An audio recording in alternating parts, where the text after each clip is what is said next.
nessa noite. Deus abençoe o coral, a festividade. Louva a Deus pela vida do pastor Paulo, sua família, pelos obreiros, nosso diretor de missões que está aqui, Salvo. E até perguntei ao pastor Paulo, essa família parece que é de Portugal, né? É de Portugal. Para mim é uma grata satisfação saber que os irmãos estão com a mão no arado. Deus abençoe vocês. Lembro quando fui em 1992 para o Piauí, tinha um obreiro da cidade de Iturama, que sustentava um obreiro em Caldeirão. O obreiro ficou um tempo, e aí o irmão Nicolete disse: vou continuar sustentando o missionário, e não me conhecia. Eu fiquei quase 4 anos no Piauí, e ele sempre enviava ajuda. Então a obra de Deus, Deus abençoe a cada um de vocês. Ezequiel capítulo 37, Deus tem colocado essa palavra no meu coração para compartilhar nessa noite. Um avivamento para a nossa geração. Diga comigo, um avivamento para a minha época, para os meus dias, para a minha geração. Você crê que houver um avivamento na sua época? Eu creio. Vamos ler essa palavra bem conhecida de todos nós, capítulo 37, versículo 1 em diante, Ezequiel.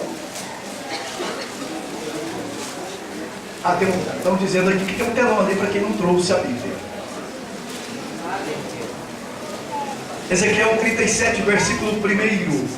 Assim diz: veio sobre mim a mão do Senhor, e o Senhor me levou em espírito, e me pôs no meio de um vale que estava cheio de ossos. E me fez andar ao redor deles, e eis que eram muito numerosos sobre a face do vale, e estavam sequíssimos.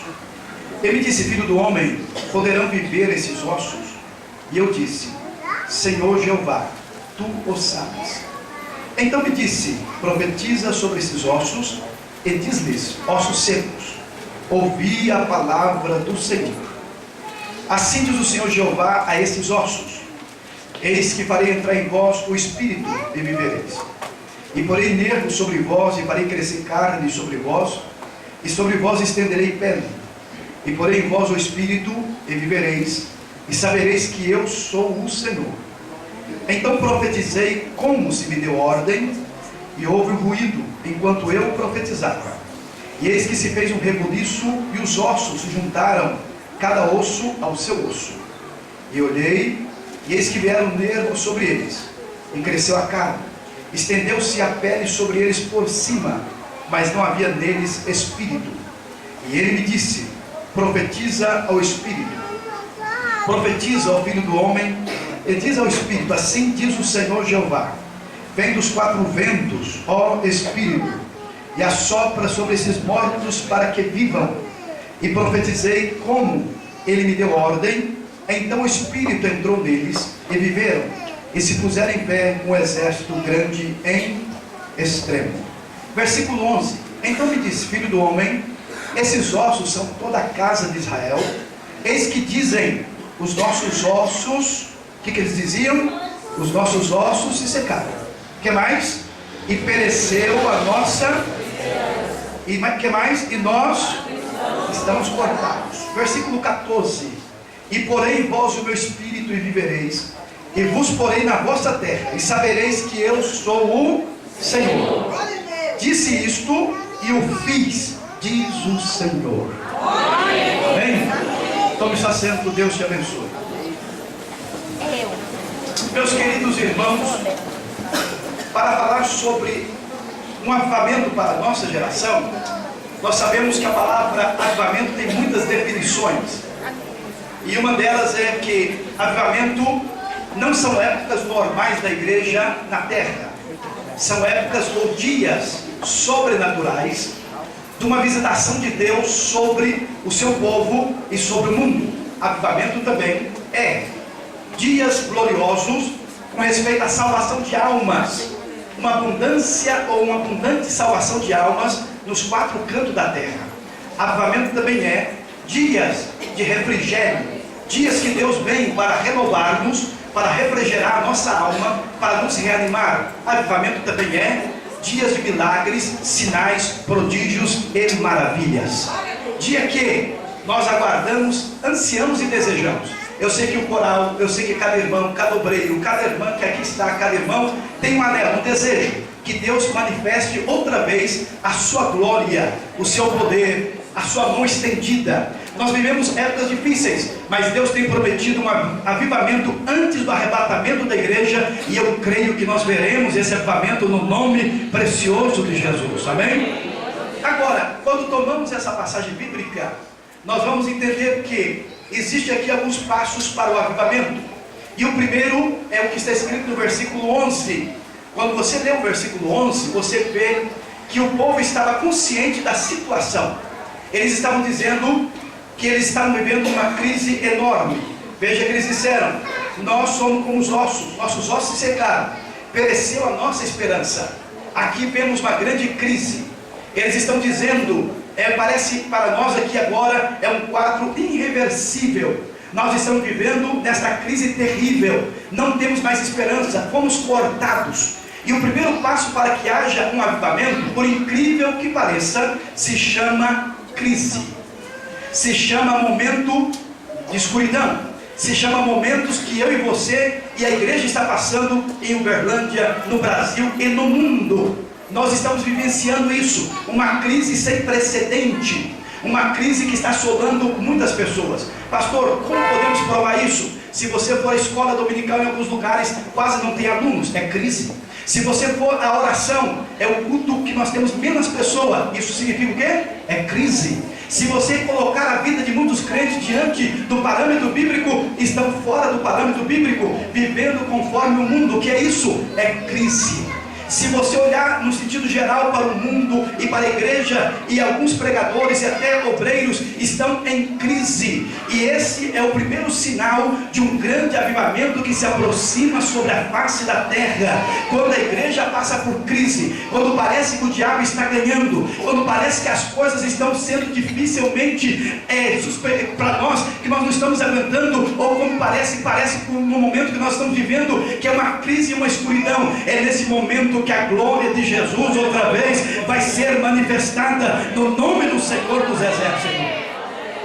Estamos vivendo essa crise. Israel estava nessa crise e Deus prometeu um avivamento. Eu sei que o diabo não vai vencer essa luta, eu sei que o diabo não vai destruir a sua família, eu sei que o projeto de Deus na sua vida, na sua família, vai se cumprir no nome de Jesus. Eu sei que o seu esposo não vai morrer nas drogas, eu sei que o seu filho não vai morrer no mundo de bandidagem, não. Eu creio no poder do Evangelho, na tua oração, na palavra de Deus, e Deus vai mandar o avivamento na tua família e na minha família.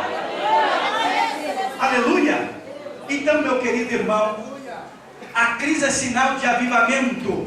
A crise é sinal que Deus vai estender as suas mãos.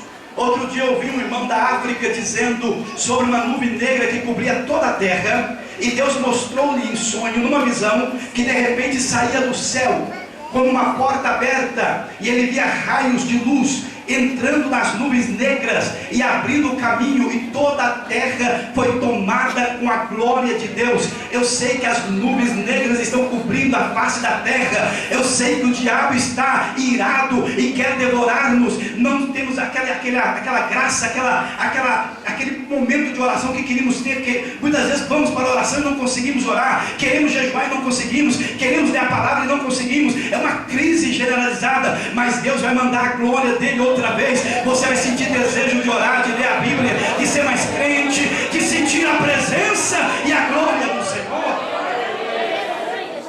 Então, meu irmão, há um avivamento para nós. Número 2, versículo 1, versículo 2 diz que esse avivamento tem origem em Deus. Deus é a fonte, diga comigo, Deus é a fonte do avivamento. A iniciativa no texto é inteiramente divina. O homem não tem nada a ver, entre aspas, com respeito ao avivamento. Veja que Deus diz aqui no capítulo 37 que é o Senhor que veio com a sua mão sobre o profeta. É o Senhor que levou ele em espírito. É o Senhor que pôs ele no meio do vale. É o Senhor que fez ele andar. Veja que é Deus. É o Senhor que perguntou: filho do homem, poderão viver esses ossos? É o Senhor que ordenou ele profetizar. É o Senhor que, quando ele profetizava, tocou nos ossos e fez um reboliço e operou. É o Senhor que juntou cada osso ao seu osso. É o Senhor que ordenou a ele, dizendo: ora e clama para que o vento do Espírito entre nesses corpos. Então, e no versículo 14 diz: eu, o Senhor, disse isto e o fiz. É Deus a origem, a fonte, a iniciativa é inteiramente divina. Graças a Deus por isso. Não depende de um homem, não depende de uma igreja, não depende de um evangelista, não depende de alguém que tenha desejo. Não, senhores, não, depende de Deus. E quando Ele quer, ninguém pode impedir. Quando Ele quer operar, ninguém pode impedir a mão poderosa de Deus operar. É Deus que está interessado mais do que você e eu. Outro dia eu ouvi uma frase de um pastor americano que disse que é muito forte para nós. Ele disse: nós não temos o avivamento porque nós escolhemos viver sem Ele. Nós não temos o avivamento porque nós escolhemos viver sem Ele. E ele dizia: avivamento é sacrifício, é pagar um preço. E quem quer que Deus mude a rotina da sua vida? Quem quer que Deus mude a rotina da sua vida? Você quer que Deus mude a rotina da sua vida? Nós nos perturbamos quando Deus entra no quarto e diz: hoje eu quero você na minha presença. Nós não queremos que Deus mude a rotina e a nossa agenda, mas para que tenhamos um avivamento, Deus tem que mudar a nossa rotina e dizer para você: nesse domingo não tem frango assado, não tem Coca-Cola, não tem churrasco. Nesse domingo eu quero que você esteja no quarto, porque eu quero mandar um avivamento na tua vida e na tua família.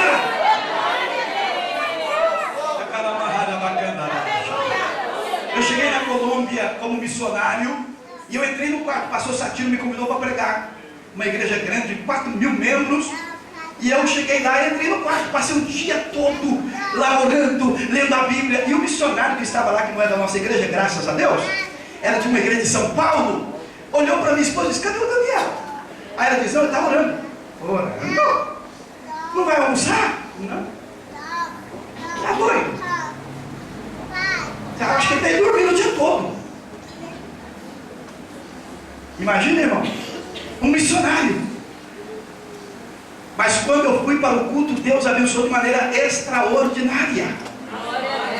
Tem muita gente que não quer mudar a sua rotina, mas a origem do avivamento é Deus. E Ele vai tocar na sua vida, porque Ele tem algo especial na nossa vida nessa última hora. A vitória não é do diabo, a vitória é do povo de Deus, da igreja comprada e lavada no sangue precioso de Jesus. Veja que esse profeta Ezequiel, eu vou correndo aqui.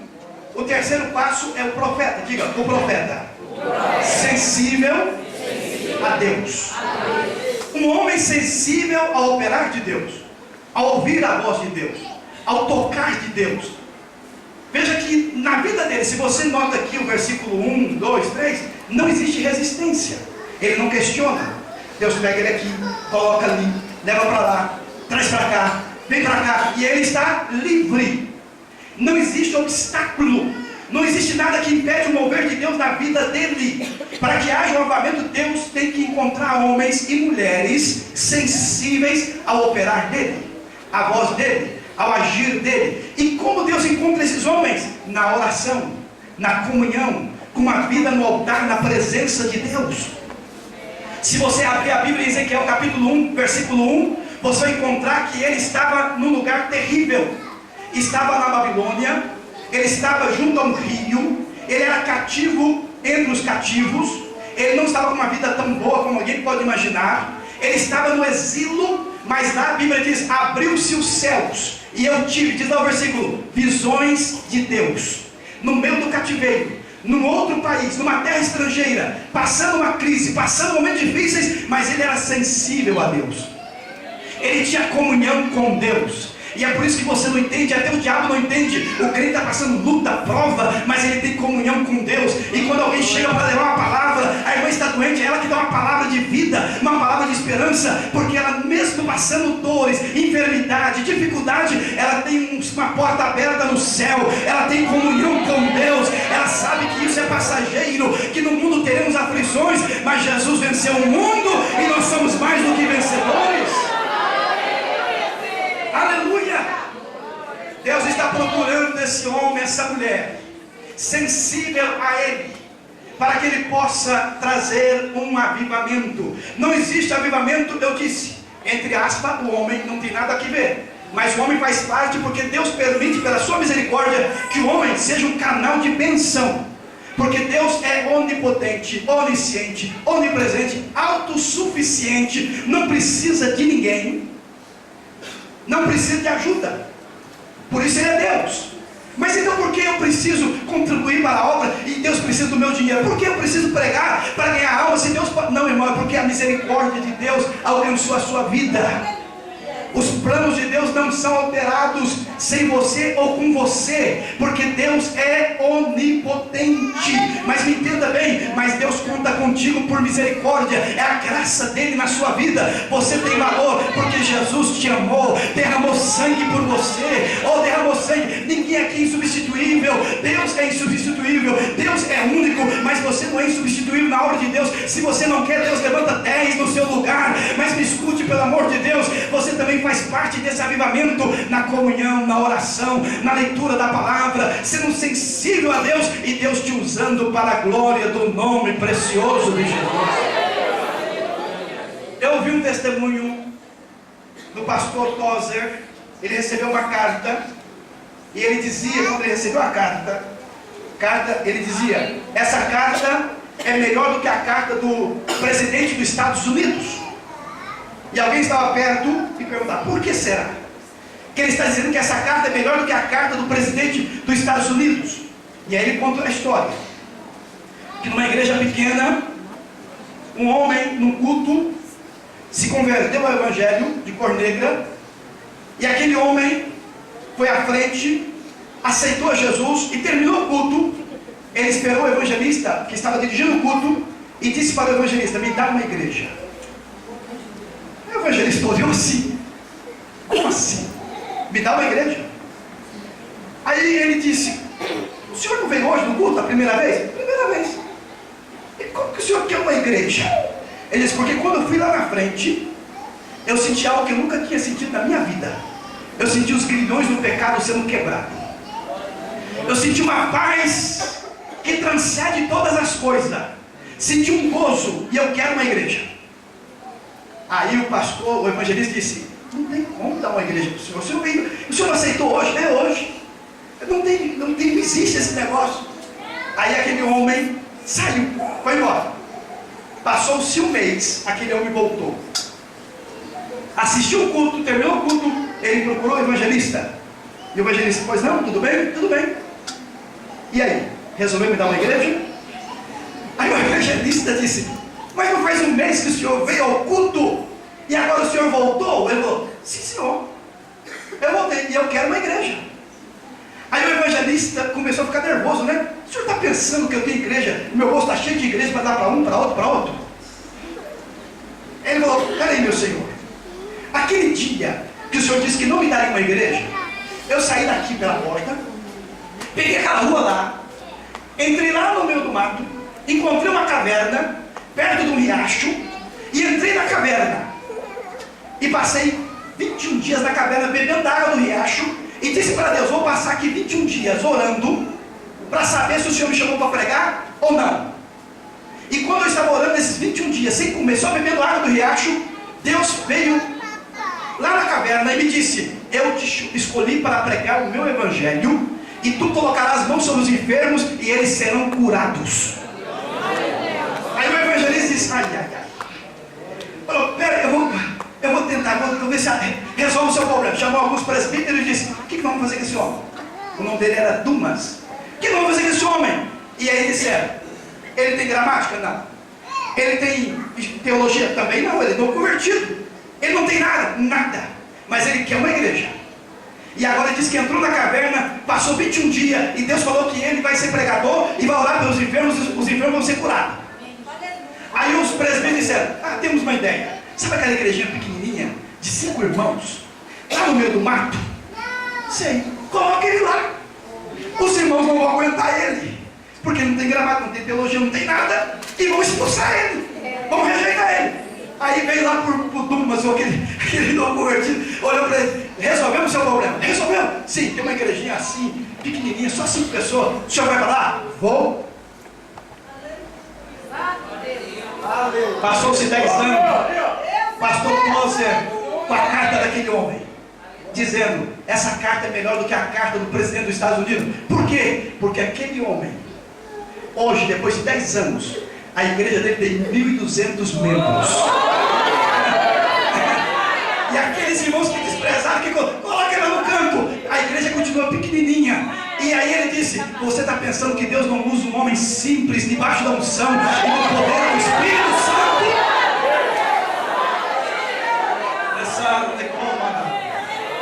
Levanta a tua mão para o céu, fecha os teus olhos e diga: eu creio no avivamento, eu creio no Deus que levanta homens e mulheres, eu creio no Deus que vai derramar uma unção toda especial sobre nós nessa última hora. A dons de Deus na tua vida, a chamada de Deus na tua vida, a graça de Deus na tua vida, meu irmão, minha irmã.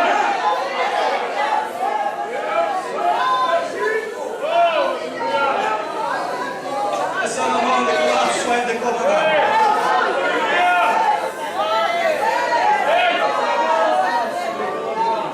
Aí o irmão pegou naquela carta e disse: e tem uma coisa, você está pensando que ele fez aquilo só a primeira vez, 21 dias?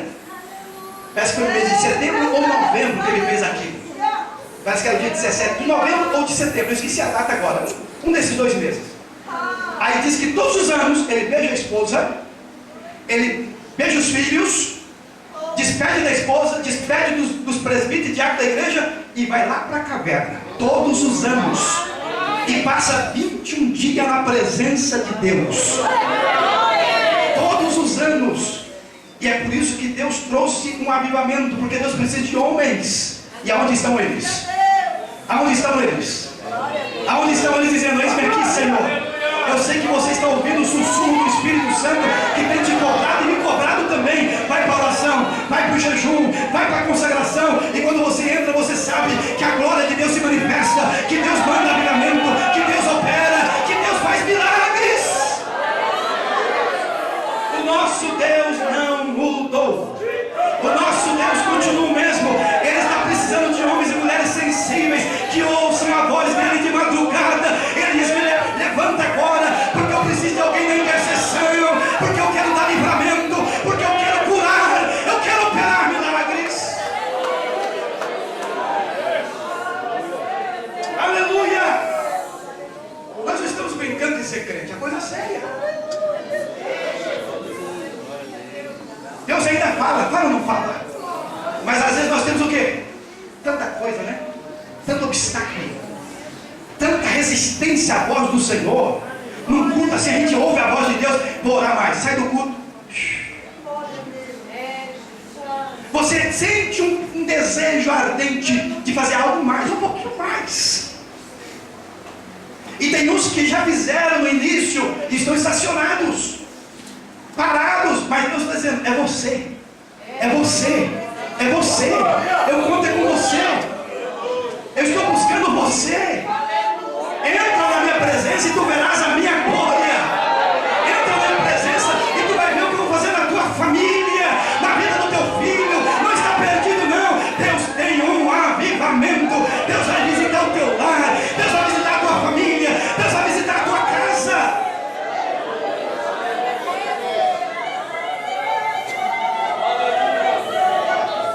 No Piauí, eu lembro uma experiência que eu tive, que quando eu cheguei no Piauí, tinha o Rock, lembra dessa história muito?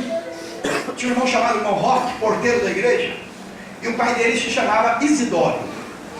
O irmão Isidoro tinha 28 anos de crente, um homem fiel a Deus, exemplo. E nós chegamos lá, o irmão Isidoro não era batizado com o Espírito Santo.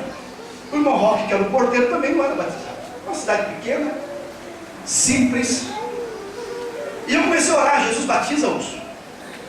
E nada. E o Rock era aquele crente que sempre colocava a mão sobre ele, ele ficava quente e ficava frio. Tem gente cismado, né? Aí, um dia, na igreja orei, no monte orei, nada. Um dia eu fui dirigir um culto ao ar livre, lá na roça.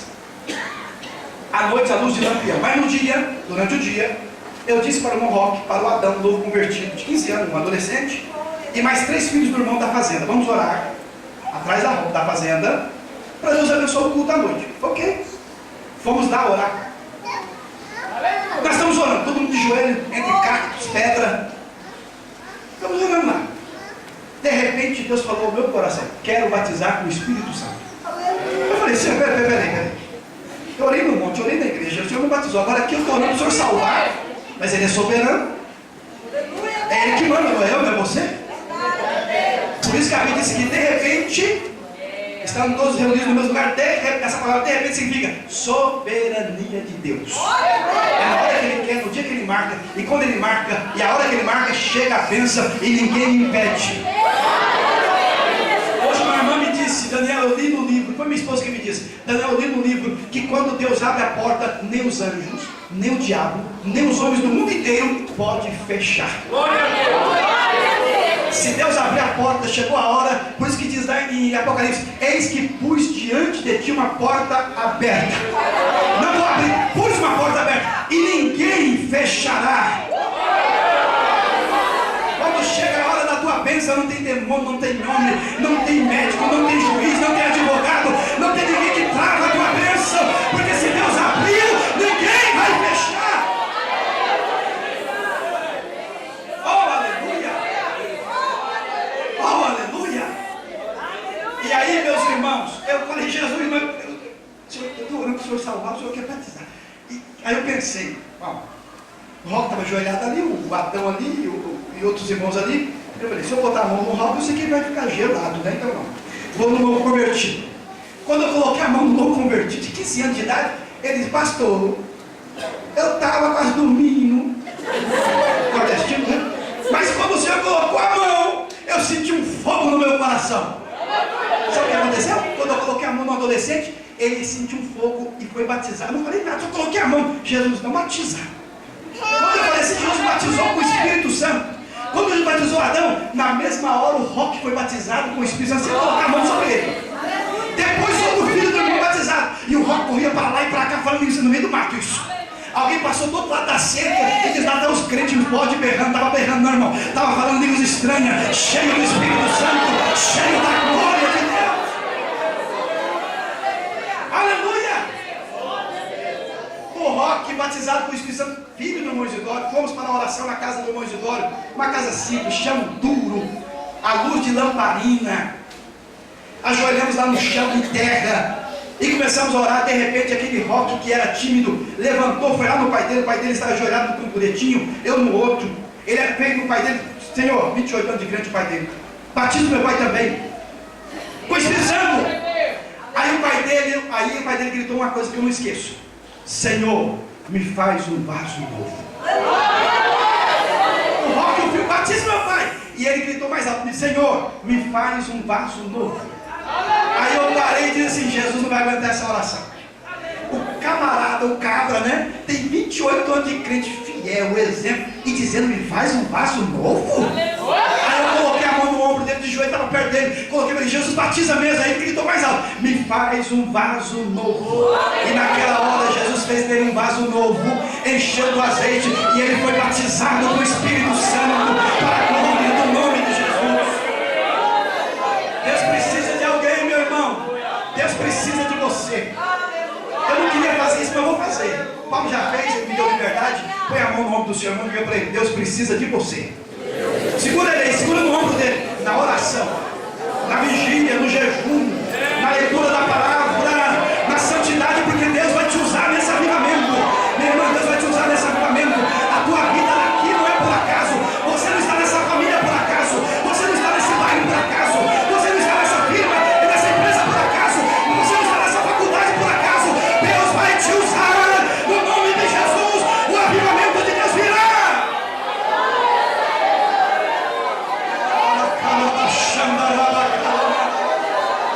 Deus vai usar tuas mãos, Deus vai usar tua mente, Deus vai usar tua boca, Deus vai usar você, Deus vai te dar dons espirituais. Levanta a tua mão para o céu comigo, levanta a tua mão e diga isso aqui: Senhor. Diga para ele: Senhor, tira toda a resistência. Diga para ele: tira tudo aquilo que está impedindo, todo obstáculo. Diga para ele: toda distração da minha vida, toda distração sai, Senhor. Eu quero estar na tua presença, eu quero ver a tua glória, eu quero ver o avivamento, eu quero ver a tua presença. Oh, você sabe o que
E ele diz, vamos jejuar 3 dias? Eu falei, vamos.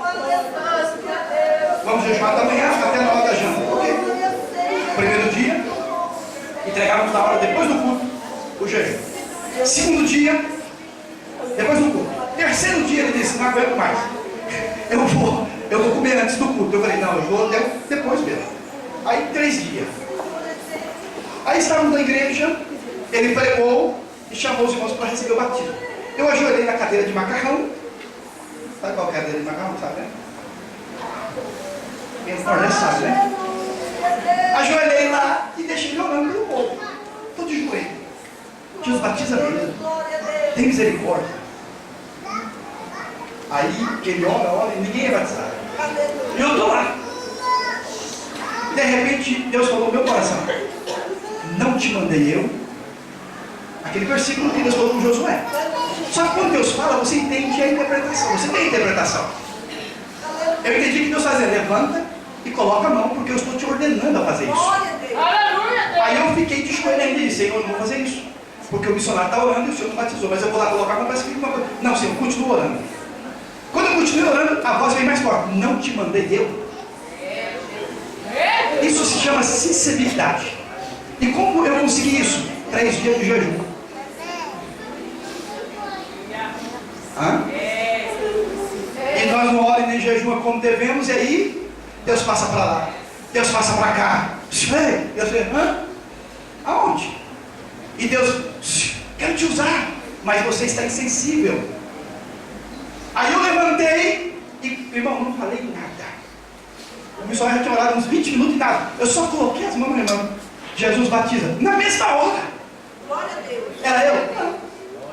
Era Deus. Não é você, é Deus na sua vida. Não é você, é Deus na sua vida. Eu vou encerrar correndo aqui e dizer no versículo de número 2. Terceiro passo para o avivamento. Diga comigo, um homem que se identifique com o seu semelhante. O que Deus fez com Ezequiel? Anda no meio dos ossos. Não só olhe, ande. Sinta o que está acontecendo. Veja de perto. Para que haja um avivamento, você e eu temos que identificar com o nosso semelhante, com a dor do semelhante. Não podemos ser aquele sacerdote que vê a pessoa quase morto e não tem nada a ver comigo. Nem como aquele levita que gostava de cantar e diz, eu vou para o culto cantar, sai para lá. Vocês estão entendendo? Se você não sentir compaixão pelas almas, Deus não pode mandar um avivamento.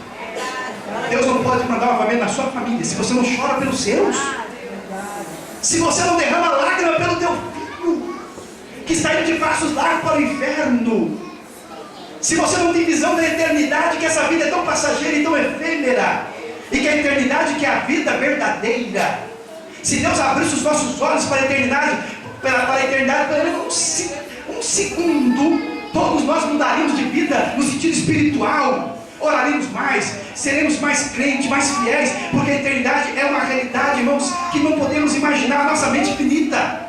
O tormento do inferno nas almas, a alegria indizível no paraíso e na eternidade com Deus. Nós temos que ter isso. Deus precisa levar-nos a sentir compaixão pelas pessoas. O mundo nos leva à mídia a ser insensíveis, indiferentes. Está morrendo de gente, isso é todo dia. Está morrendo de droga, isso é normal. O mundo está se tornando algo normal. A globalização fez isso conosco. Notícia de Israel, está matando mesmo, deixa matar. É guerra mesmo. Não, Senhor, tem que alguém entrar na brecha e clamar e dizer, Senhor, ainda eles são o teu povo, ainda o meu filho é escolhido teu, ainda meu esposo é escolhido teu, ainda o Senhor tem propósito na vida dele. Se você não fizer isso, quem fará, meu irmão? Se nós não sentirmos compaixão pelas almas, quem vai sentir? Para que haja um avivamento, temos que pedir, Senhor, dá-me amor pelas almas perdidas. Me ensina a orar e chorar por aqueles que não choram. Me ensina a derramar lágrima por aqueles que não derramam lágrima. Não podemos ser como uma irmã lá no Piauí, que quando nós chamamos todo mundo para jejum, pastor Paulo, ela disse, eu vou ficar com a barriga vazia para essas pessoas aí? Eu não. Oh, que amor, hein? Eu vou lá passar um dia de jejum e esse, eu estou nem com esse povo não. Irmão, Deus precisa de homens e mulheres que amem o seu semelhante, que sinta amor pelas pessoas. Mas como eu posso adquirir isso? Aprendendo com Jesus e pedindo a Jesus: me dá amor, Senhor, enche meu coração, porque nós somos duros, nós somos egoístas, nós somos pessoas que não queremos saber das outras pessoas. O pastor César trouxe isso no Tobalina, uma mulher que estava morta lá em Portugal, não sei se há 5 anos ou 6 anos, se ele contou aqui para vocês também, contou no Tobalina, e ninguém ficou sabendo, nem os parentes visitavam ela. Em Londres, outro dia, encontraram uma 10 anos morta, uma senhora, sozinha, e os vizinhos disseram: não, a pessoa que ela tinha mudado. Nem os parentes em 10 anos vieram visitar a velhinha. Ela estava morta há 10 anos. É isso que o diabo quer, meu irmão, que nós sejamos insensíveis, egoístas, cada um vivendo o seu mundo, cada um vivendo aí a filosofia, a ideologia do mundo. Ninguém tem nada a ver com a minha vida. Cuida da sua que eu cuido da minha, não é isso mesmo? E isso está entrando na igreja. Ah, não estou nem com eles, eu quero saber da minha vida, do meu mundinho. Não, Senhor, eles têm tudo a ver contigo, porque Jesus morreu por eles também, Jesus derramou sangue por eles também. Você precisa clamar a Deus por eles com amor e compaixão. Correndo, Deus perguntou para ele: poderão viver esses ossos? O que ele disse? Senhor, diga: Senhor, se tu queres, tu podes. A expressão é: Senhor, tu sabes. Essa expressão significa: Senhor, para o Senhor nada é impossível. Nos meus olhos é um quadro irreversível, mas para ti, se tu quiseres, tu podes.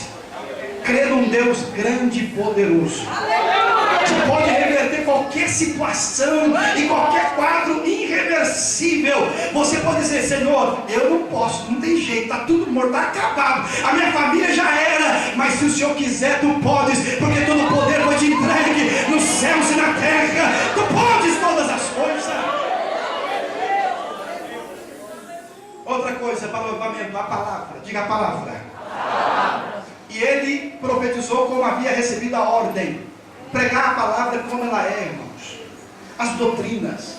Não entrar nessa onda desse evangelho que não é evangelho da prosperidade, triunfalismo, declare, humanismo. Eu sou centro, Deus tem que me servir, eu sou homem, eu tenho minhas necessidades. Senhor, nada disso. Senhor, tu estás em cima, eu estou embaixo.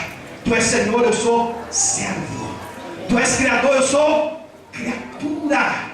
Tu és grande, eu sou pequeno. Tu és tudo, eu não sou nada, Senhor. Eu dependo da tua graça e da tua misericórdia. Fique em pé, por gentileza. Declara a baixada.